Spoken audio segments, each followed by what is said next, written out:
elementary pa lang, napapansin na nila mga gawi kong parang hindi pambabae. Kasi bis na Chinese Carter, laruan ko ay text sa cholens. Tapos ko jamming ko lagi noon mga sigang lalaki sa amin. Nung ako'y mag-high school ay napabarkada sa mga bay. Curious na babae na ang hanap din ay babae. Sa halip na makeup kit, bit-bit ko ay gitara. Tapos pormahan ko lagi ay long sleeves na t-shirt at faded na lonta.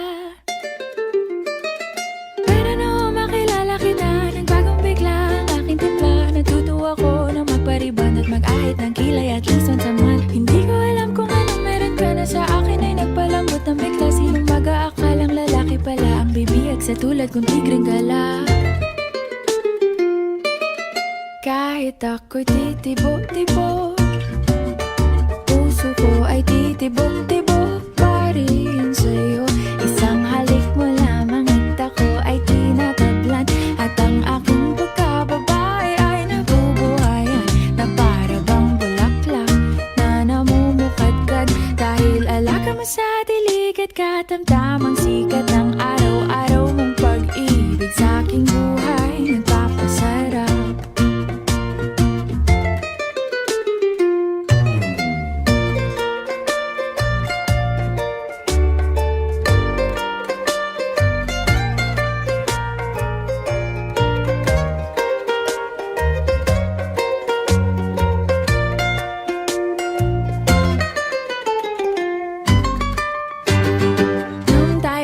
College ay saka ko lamang binigay ang matamis na oong 10 buwan mong trinabaho.